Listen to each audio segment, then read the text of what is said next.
No solstício, o Sol atinge seu ponto mais alto e depois inverte o seu curso. Por assim dizer, da nossa perspectiva, da perspectiva da cidade aqui na Terra e da nossa perspectiva, é uma espécie de ponto imóvel entre dois solstícios de movimentos. Na verdade, significa Sol e Stis, que vem do latim, que significa ficar parado. Então parece que, por um momento, o Sol fica parado, um pouco parado, um pouco como jogar uma bola para o ar.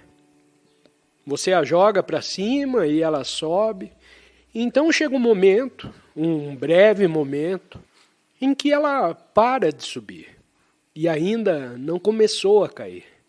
E esse é o ponto de quietude. Que era e talvez seja essa a razão, ou a razão mais profunda, pela qual em muitas culturas o solstício é um evento espiritual. O ponto imóvel é um ponto semelhante que existe quando você inspira e chega ao final do movimento do peito. Por um breve momento, há aquele ponto imóvel entre as duas respirações, entre a inspiração e expiração. E novamente no final há outro breve ponto antes da inspiração começar. E esses são pontos muito poderosos se você se conscientizar deles. Eles são portais maravilhosos para a quietude. Você pode fazer isso agora mesmo enquanto me ouve.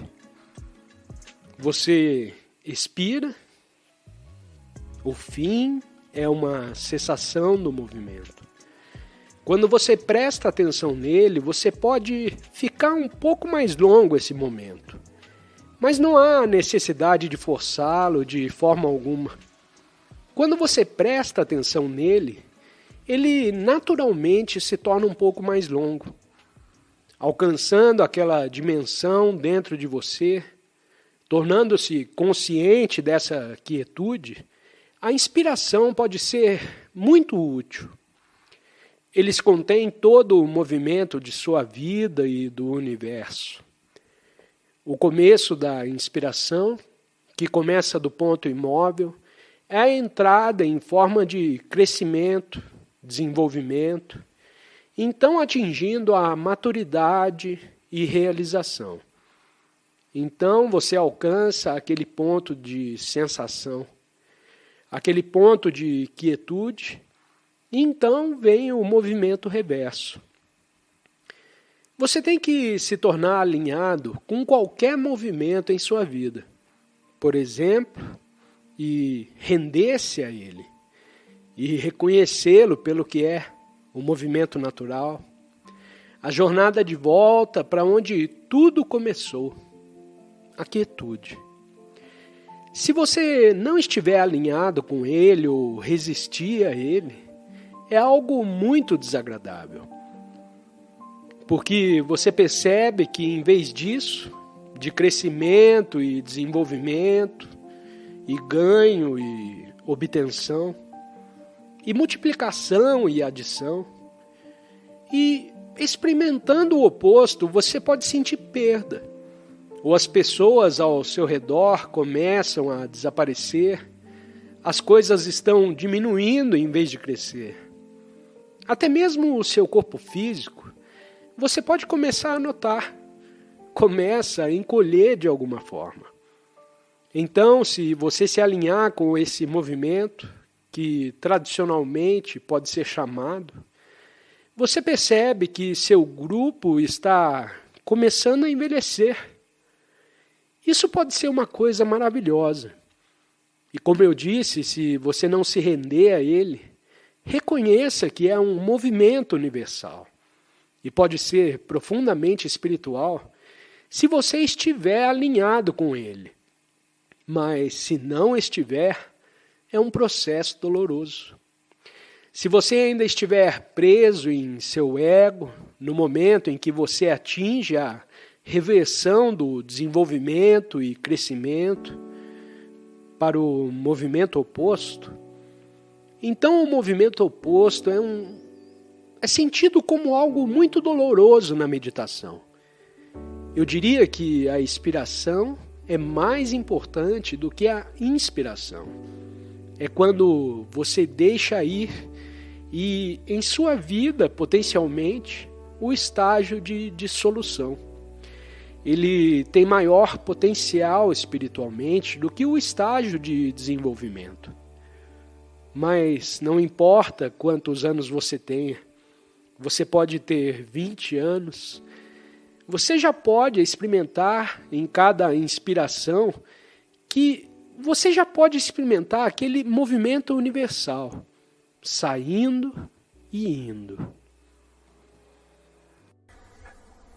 Y si aceptamos la forma y la práctica es cada momento solamente este momento. Aceptamos la forma, entonces interiormente se abre el espacio. Nosotros entonces somos espacio para lo que sucede. Somos espacio para cada situación. Somos el espacio para cada sufrimiento. Y muy de repente vemos que si nosotros llevamos esa dimensión a este mundo, esta dimensión del espacio que no juzga, que permite la forma del momento ser como es, si no juzgamos lo que es, entonces esta ausencia de juicio es también la ausencia de pensamientos que imponemos sobre el mundo. La ausencia de este involuntario nombrar las cosas continuamente. Se abre, si yo digo sí al momento presente y lo siento, este sí, no es solamente algo mental, me abro a la vida y entonces siento en el fondo lo que no tiene forma, el yo atemporal, el yo que no tiene nada que ver con mi historia personal. Lo siento como una presencia, un espacio en el fondo, en este momento. Palabras, percepciones visuales. En el fondo siento mi propia presencia. No es mi propia, pero por un momento lo llamamos así. Mi propia presencia, pero va mucho más allá del pequeño yo. A través de esta presencia, que es simplemente un estado de alerta espacioso. Es simplemente esto.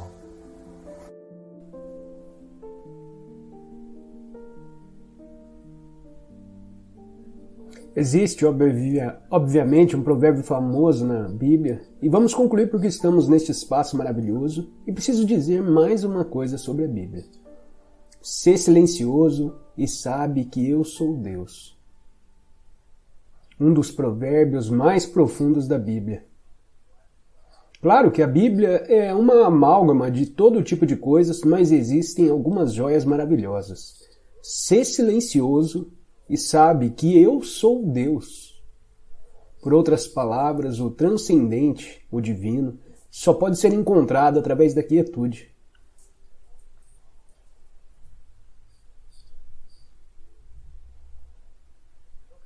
E se reparares em todas as palavras que compõem esse provérbio, ser, sentir o ser que tu és,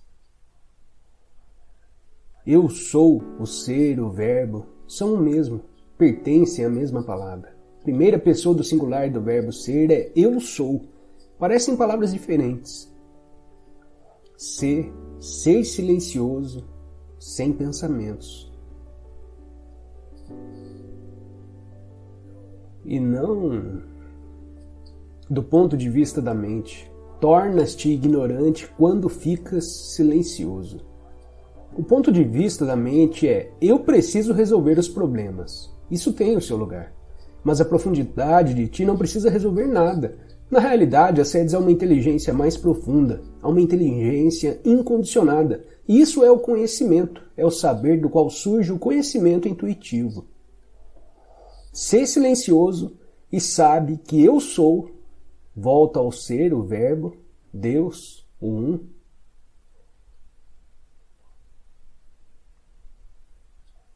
Atemporal, transcendente, sagrado, um. Ser silencioso e sabe.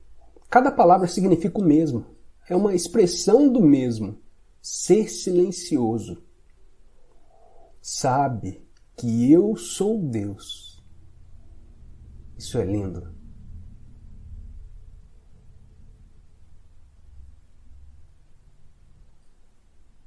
Obrigado.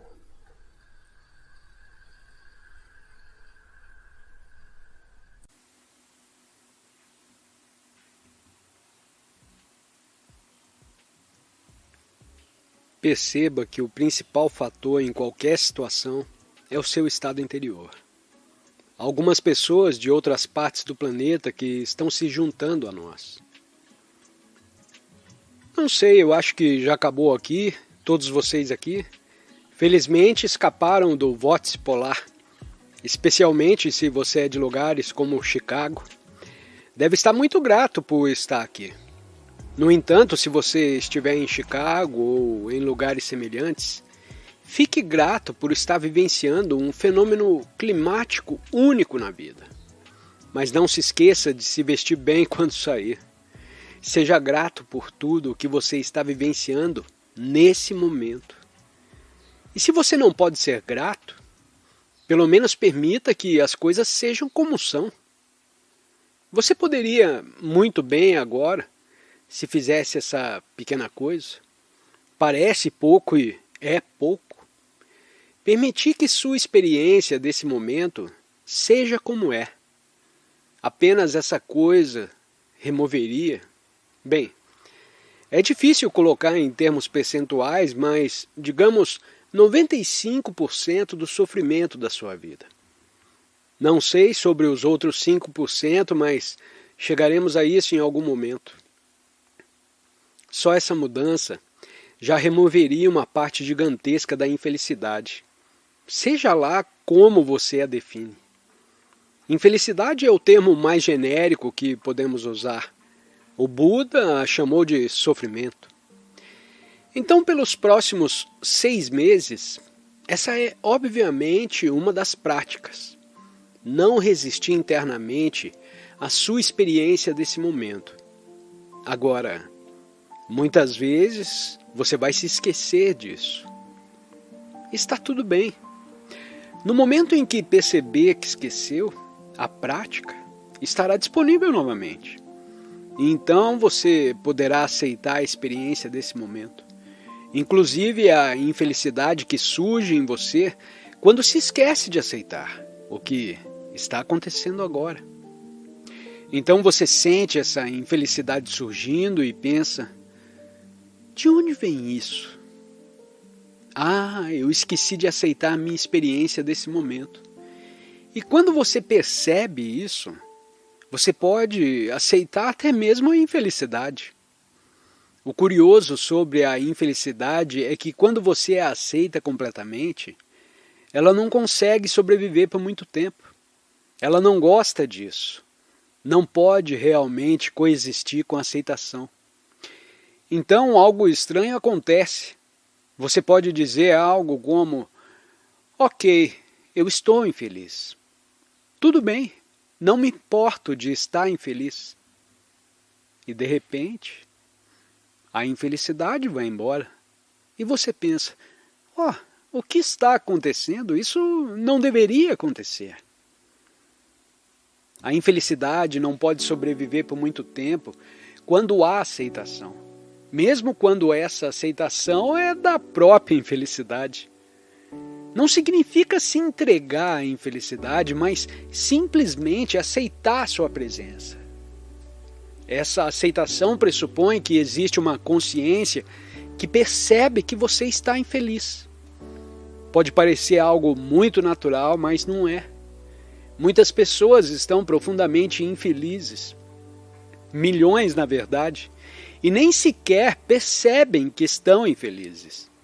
E claro, elas têm razões para isso, sim, mas muitas vezes as pessoas mais infelizes não são aquelas que têm as razões mais óbvias para estarem assim.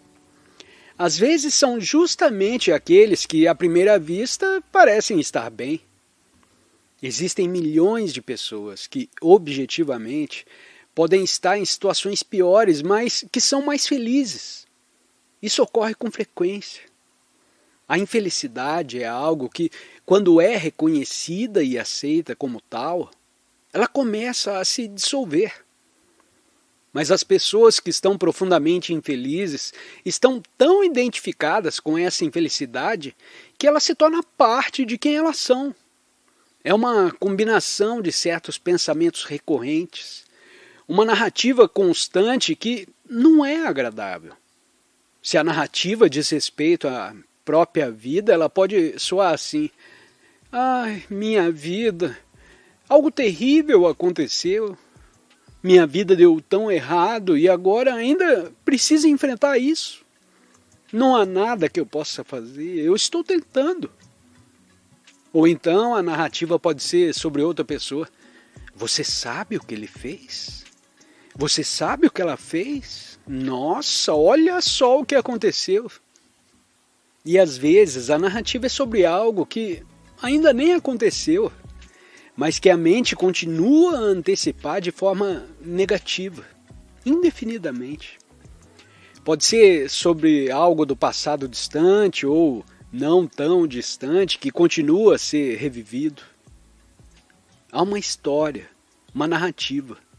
E então as emoções surgem como um reflexo dessa narrativa.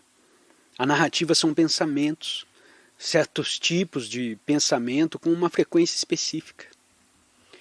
O que acontece é que essa narrativa mental ativa uma frequência emocional, porque o corpo acredita que o que está acontecendo na sua mente é a realidade.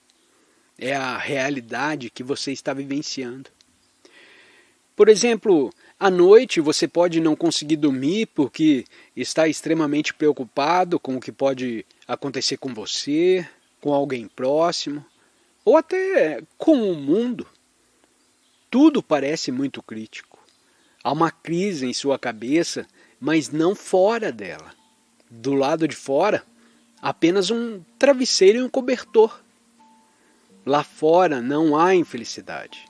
Se você olhar ao redor do quarto, também não vai encontrar a felicidade. A planta está bem, ela não está infeliz. Está tudo acontecendo aqui, na sua mente. O corpo, no entanto, acredita que essa realidade crítica que você está habitando é verdadeira. Ele não sabe a diferença entre o que realmente está acontecendo e o que está acontecendo na sua cabeça. O que está acontecendo na sua cabeça é considerado pelo corpo como uma realidade absoluta. E então você experimenta a emoção que acompanha essa narrativa. E assim, sem a presença de consciência, você fica preso nessa dinâmica e nem percebe que está infeliz. Porque quando você se identifica profundamente com a infelicidade, ela se torna a sua identidade. A infelicidade se torna quem você é. Se você estivesse no paraíso, sua mente não demoraria a encontrar algum problema. Não se trata basicamente de solucionar seus problemas. Trata-se de perceber que não existem problemas. Apenas situações com que temos de lidar agora ou deixar de lado e aceitar como uma parte do ser neste momento, até que se transformem ou possam ser negociadas. Os problemas são criados pela mente e precisam de tempo para sobreviver. Eles não conseguem sobreviver na atualidade do agora. Focalize sua atenção no agora e verifique quais são os seus problemas neste exato momento. Não estou obtendo uma resposta porque é impossível termos problemas quando toda a nossa atenção está inteira no agora. Pode ser que haja uma ou outra situação que você precise resolver ou aceitar. Por que transformar isso em problema? Por que transformar tudo em problema? A vida já não é bastante desafiadora do jeito que é? Para que precisamos de problemas? A mente inconscientemente adora problemas porque eles podem ser de vários tipos. Isso é normal e doentio. A palavra problema significa que estamos lidando mentalmente com uma situação, sem que exista um propósito real ou uma possibilidade de agir no momento. E também que estamos inconscientemente fazendo dele uma parte do nosso sentido de eu interior. Ficamos tão sobrecarregados pela nossa situação de vida que perdemos o sentido da vida ou do ser. Ou então vamos carregando na mente o peso insano de uma centena de coisas que iremos fazer ou poderemos ter de fazer no futuro, em vez de focalizarmos a atenção sobre uma coisa que podemos fazer agora. Quando criamos um problema, criamos sofrimento. Por isso é preciso tomar uma decisão simples.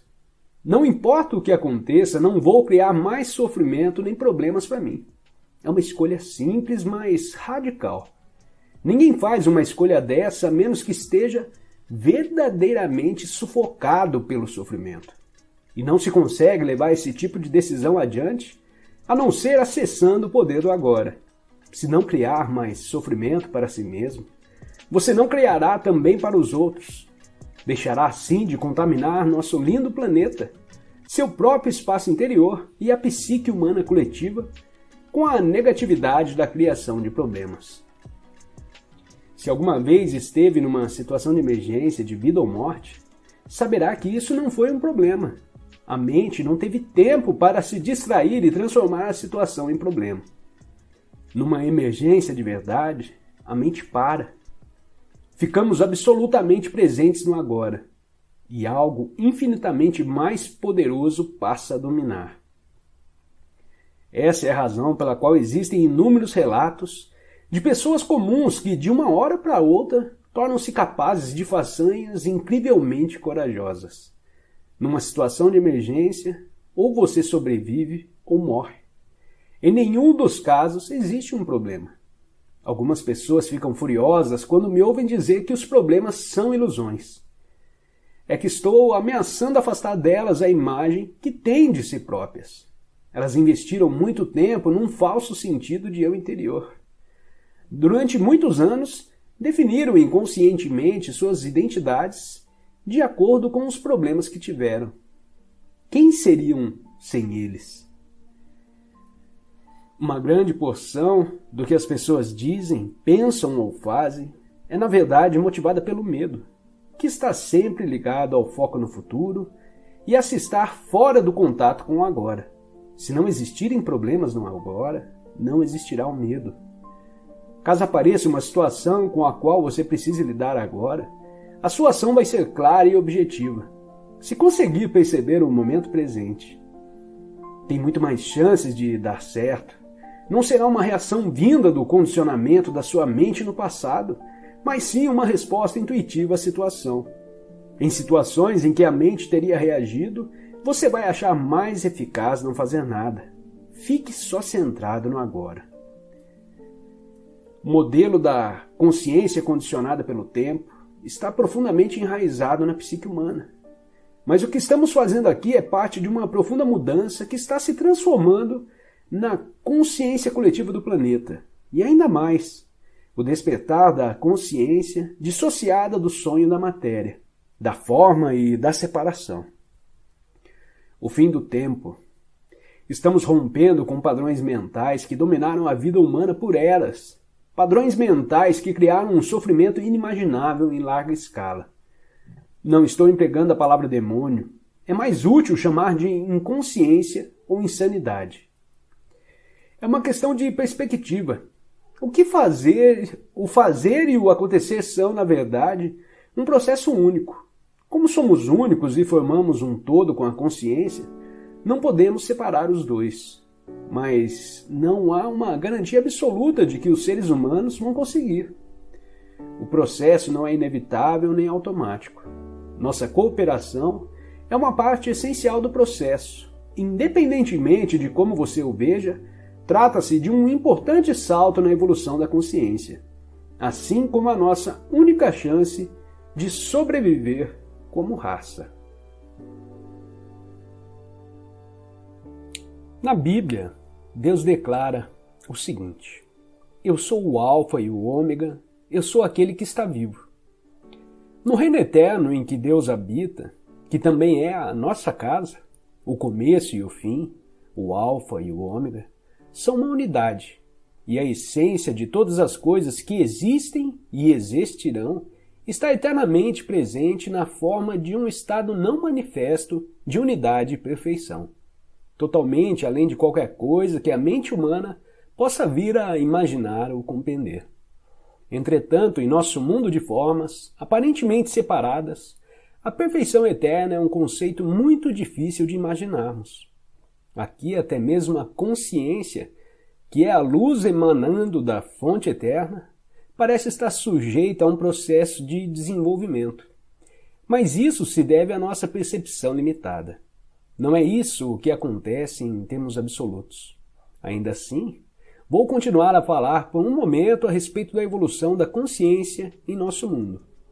Todas as coisas que existem têm um ser, têm uma essência divina, têm algum grau de consciência. Até mesmo uma pedra tem uma consciência rudimentar. Do contrário, não existiria e seus átomos e moléculas se dispersariam. Tudo está vivo. O sol, a terra, as plantas, os animais, as pessoas, todos são expressões da consciência em níveis variáveis. A consciência se manifestando como forma. O universo desponta quando a consciência toma um corpo ou uma forma, formas abstratas e formas materiais. Olhe para os milhões de formas de vida só neste planeta, no mar, na terra, no ar, e em seguida como cada forma de vida se reproduz milhões de vezes. Com que propósito? Será que alguma coisa ou alguém está jogando um jogo com a forma? É isso que os antigos profetas da Índia se perguntavam. Viam um mundo como lila, uma espécie de jogo divino jogado por Deus. As formas de vida individuais não são obviamente muito importantes nesse jogo. No mar, a maioria das formas de vida não sobrevive por mais de alguns minutos depois de ter nascido. A forma humana também vira pó bem rapidamente, e quando ela se vai, é como se nunca tivesse acontecido. Isso é trágico ou cruel? Só se criarmos uma identidade separada para cada forma e esquecemos que a consciência de cada uma é a expressão da essência divina através da forma. Mas você não sabe de verdade essas coisas, até que vivencie a sua própria essência divina como pura consciência. Se um peixe nasce no seu aquário e você lhe dá o nome de John, escreve uma certidão de nascimento e conta-lhe a história da família dele, e 2 minutos depois o vê sendo engolido por outro peixe, isso é trágico. Mas só é trágico porque você projetou em seu interior, separado onde não havia nenhum. Um eu separado. Você se apoderou de uma fração de um processo dinâmico, uma dança molecular e fez dela uma entidade separada. A consciência assume formas tão complexas para se disfarçar que acaba se perdendo completamente nelas.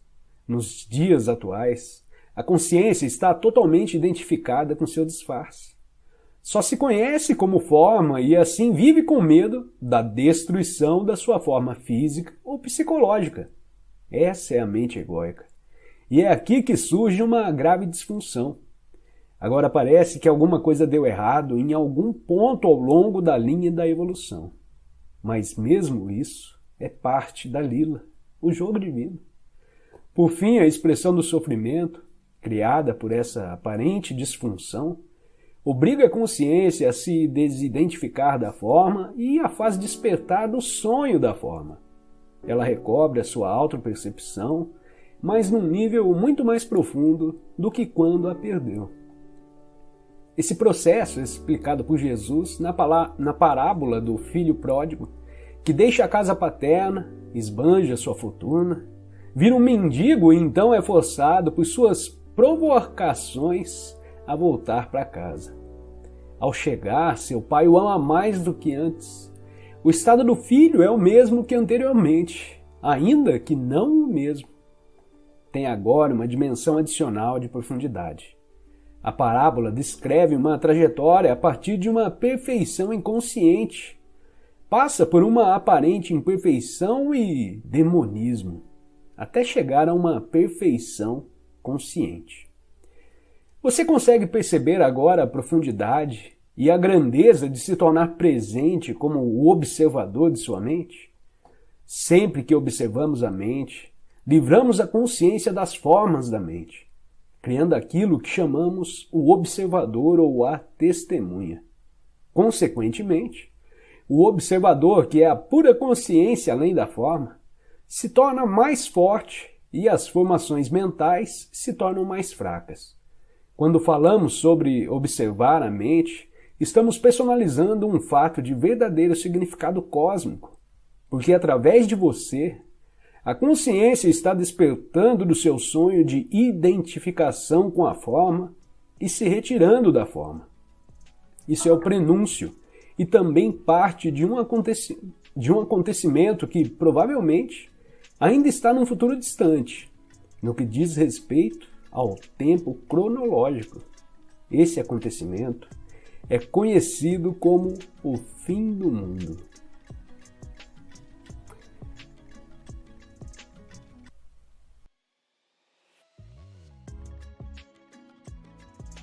Se gostou da música e quiser ter acesso a mais conteúdo semelhante, visite o canal Light Sounds e inscreva-se para receber mais conteúdo semelhante. Muito obrigada e até a próxima!